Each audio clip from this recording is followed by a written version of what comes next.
Je suis pasteur. Tu te tais quand je parle.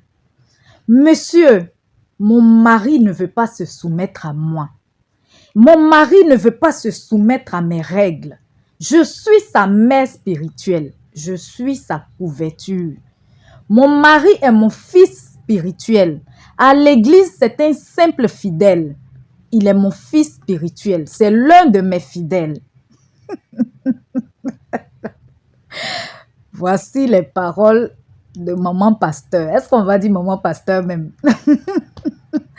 Voici les paroles d'une femme qui se dit pasteur à son mari. C'est de son mari qu'elle parle comme ça. C'est à son mari qu'elle est en train de parler comme ça. Franchement, je ne sais pas si c'est la mauvaise foi pour plusieurs personnes qui sont dans des sectes, dans des trucs bizarres, donc qui sont conscients de ce qu'ils font, ou bien si c'est parce que des gens ont mal compris la parole de Dieu, si c'est parce que les gens ont mal compris la Bible et que chacun interprète comme il veut pour justifier son comportement. Franchement, on ne sait pas. Mais je pense qu'il y a de tout. Il y en a qui savent très bien ce qu'ils font, qui sont de mauvaise foi. Et il y en a certainement qui ont mal compris les choses, qui ont mal interprété et qui tordent le cou à la parole de Dieu. Quand dans la Bible,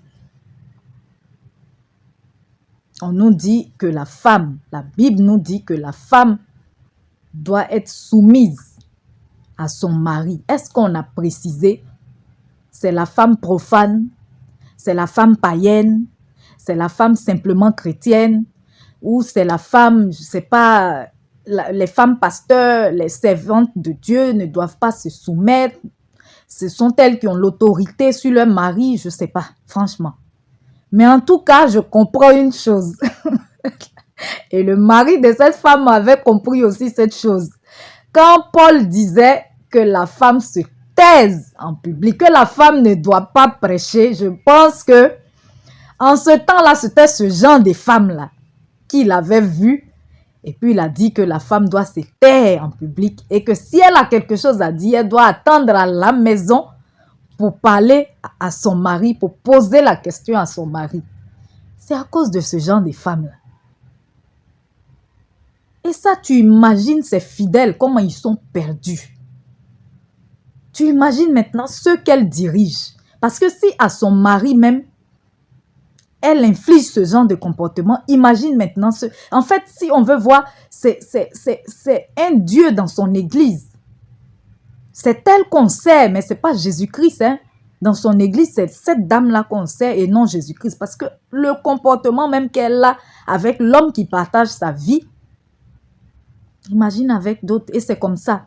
Généralement, pour ceux qui ne veulent pas chercher Jésus, mais qui sont à la poursuite des prophéties, des miracles, je sais pas, des booms financiers ou, je sais pas, en tout cas, tous ceux qui sont à la recherche de toute autre chose sauf Jésus, c'est ce genre de personnes qu'ils rencontrent. Et c'est comme ça, vous serez malmenés. Les gens vont marcher sur vous. C'est sur votre dos, ils vont s'arrêter pour prêcher. Ils vont vous laver en public le dimanche. Ils vont envoyer une bassine pour vous mettre là, pour vous laver devant tout le monde. Des femmes à qui on va dire, tu as un mari de nuit. Donc, pour chasser ce démon-là, il faut que j'ai une relation intime avec toi. Et toi aussi. Sans savoir que dans la Bible, il est écrit que l'infidélité, c'est une chose très grave. Et que c'est seulement même pour l'infidélité qu'on peut divorcer.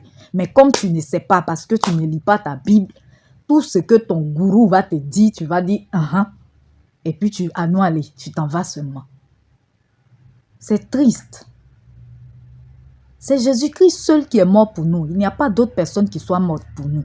Jésus-Christ seul. Le seul médiateur entre Dieu et les hommes. Si quelqu'un d'autre te dit qu'il y a un autre médiateur entre Jésus et toi, ou entre toi et Dieu, c'est faux. C'est Jésus seul. C'est Jésus seul. Entre Dieu et les hommes, c'est Jésus seul. Il n'y a pas d'autre médiateur. Lis ta Bible. Si tu lis ta Bible, ils ne vont pas te tromper. Les gens ne vont pas te raconter n'importe quoi. Mais si tu ne lis pas, Les gens vont te donner ce que eux ils ont, leur interprétation. C'est tout. Eux, ils vont lire et puis ils vont te donner leur interprétation. Mais il n'y a pas que les femmes aussi qui le font. Hein. Il y a un autre aussi qui se disait pasteur et qui lui... vraiment. David et son fils Salomon. Papa David et ton fils, papa Salomon, là, vous nous avez mis dans le problème ici parce que vous êtes les idoles des polygames, des infidèles. À chaque fois qu'ils veulent justifier leur infidélité, Salomon avait plusieurs femmes, David avait plusieurs femmes. David était l'homme selon le cœur de Dieu. Mais est-ce que toi, là, tu es David? David, là, il n'a pas eu, il n'était pas en notre temps, il était avant Jésus. Toi, tu es après la résurrection de Jésus, tu as reçu le Saint-Esprit. Est-ce que toi et puis l'époque de David, là, c'est pareil? Est-ce que toi et puis l'époque de Salomon, c'est pareil? Voilà un autre aussi qui sort avec les fidèles de son église. Ravage, tout le monde est au courant, sauf sa femme. Jusqu'à ce qu'un jour, elle découvre ça, qu'il a enceinté une fidèle, il a enceinté une autre femme dehors. Et il n'y même pas, maintenant il veut mettre la femme sous le fait accompli pour dire, mais ça fait quoi? Quel mal est-ce qu'il fait en ayant deux femmes et qu'elle doit accepter l'autre qui est dehors? C'est pasteur qui est en train de parler. Elle doit accepter l'autre qui est dehors. Elle doit venir vivre à la maison. Ça fait quoi? Abraham avait deux femmes. David avait... Et il cite de ces choses, de ces paroles même que tu vas lire toute la Bible et relire même, tu ne vas pas trouver. J'ai oublié même tout ce qu'il citait. Je me demandais, mais ce pasteur-là, est-ce qu'il lit vraiment la Bible? Ou bien comment est-ce qu'il lit la Bible? Ou bien c'est quelle Bible lui lit? Est-ce que lui-même il a sa Bible, à part la Bible de son église ou quoi? Et c'est comme ça les gens souffrent. Imagine ces gens de personnes qui conduisent encore un autre peuple. Où est-ce qu'ils vont? Comme Jésus pouvait dire, un aveugle peut-il conduire un autre aveugle? Ils iront tous les deux dans une fosse. Ils vont tomber tous les deux dans une fosse. Mon frère, ma soeur, la Bible est maintenant disponible pour tout le monde.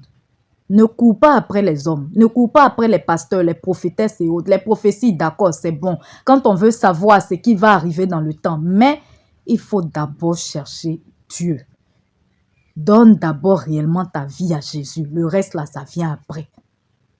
Un serviteur de Dieu disait une fois que son fils était petit, il avait 3 ans, et lui, il était dans sa chambre, et son fils est venu, il a toqué à la porte. Et il a demandé à son fils, tu veux quoi? Et son fils lui a dit, je veux toi. Donc, immédiatement, il a ouvert la porte parce que c'est lui que son fils voulait voir. Imaginez si son fils avait dit, je veux l'argent ou je veux bonbon. Il aurait certainement dit à son fils, bon, attends, après, je viens. Mais son fils a dit, je veux toi.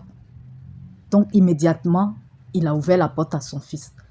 Dis à Jésus, je veux toi. Ne dis pas à Jésus, donne-moi un mari, donne-moi une femme, donne-moi de l'argent, donne-moi le visa. Dis à Jésus, je veux toi. Et puis, il va te donner le mari, la femme, le visa et autres.